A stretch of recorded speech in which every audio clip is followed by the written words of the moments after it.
Good evening, friends. Justin here, back with a review of Alice in Borderland, Season 1, Episode 5, The Beach. So, we've finally reached the beach. We finally reached the destination, that our compadres set out for. But it's not what we thought it was going to be. Um, we finally met the Hatter, the quote unquote Mad Hatter. I was really interested to see, who or what was going to represent the Mad Hatter. And so far, he's a really interesting and cool character. You know what I mean? Some elements, he reminds me of the Joker. He reminds me a little bit of Donald Trump. In that he's really in it for himself. He's making all these promises. But he reminds me of a lot of really, really great villains. So the acting is done really well. So they're there, they're seated, they're figuring out, or they're being told what everyone knows so far.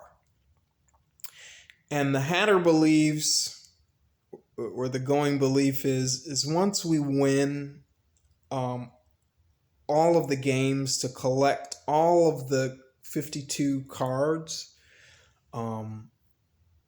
all of the different suits, clubs, diamonds, hearts, whatever, spades, that it will afford one person the ability to get back to the original world, the original Tokyo. I don't know where the logic comes from. At this point, I don't think there is any logic, but it gives them hope. It gives Arisu hope. So they set out there's a series of interesting games this episode. One is the human elevator, count me out. The next is big game hunting, double count me out. One of them, I maybe could have hung in with the Matchbox Bingo, where they had, I think, 9 matches, and they had to go through 26 rooms to find all of these bingo numbers. That actually seemed kind of fun, you know what I mean? Arisu, he had to do like mind puzzles. So where they had to choose which light bulb worked without being able to see it between A, B, and C. And it was also his test to see if he could be one of the elites at the beach, which becomes more interesting as the episode goes along. So Arisu, he's there, the water's rising. He's about to hit a bunch of switches. I couldn't understand, and help me, I couldn't understand why they didn't send one person into the room. Was that one of the rules, that one person couldn't go in?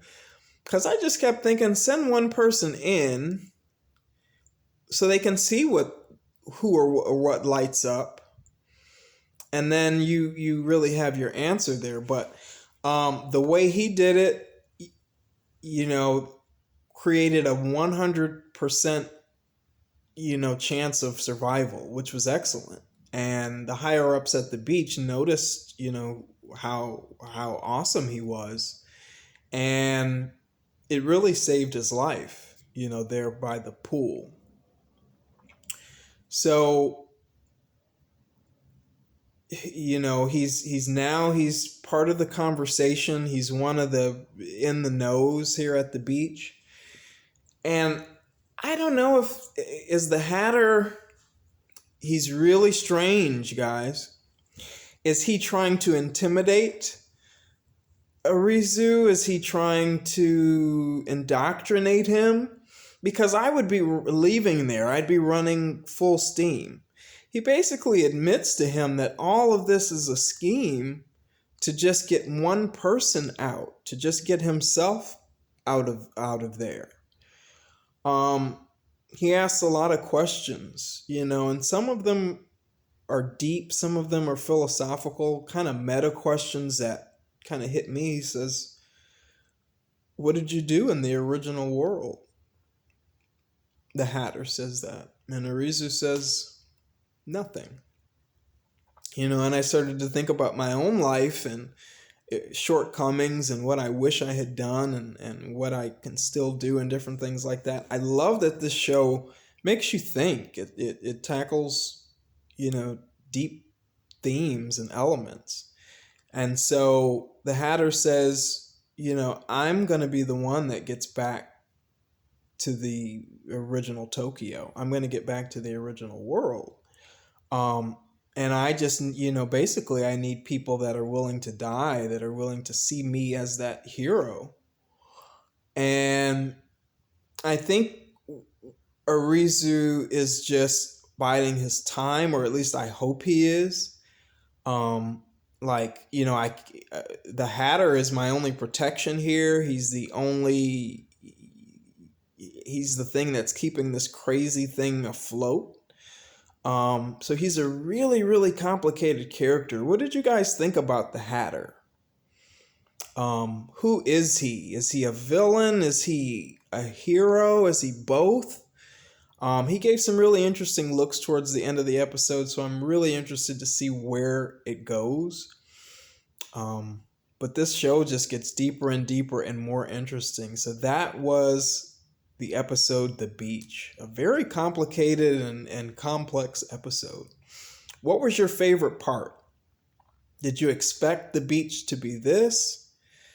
And what the heck is going on with this logic about collecting these cards? It's like Pokemon, you know what I mean? Collect all the cards and you win? Where is this logic coming from? Is this anime logic, or is this the Hatter just being kind of twisted in his head? Share your thoughts below. I'm off to episode 6, and I'll catch you guys in the next one. Cheers, guys.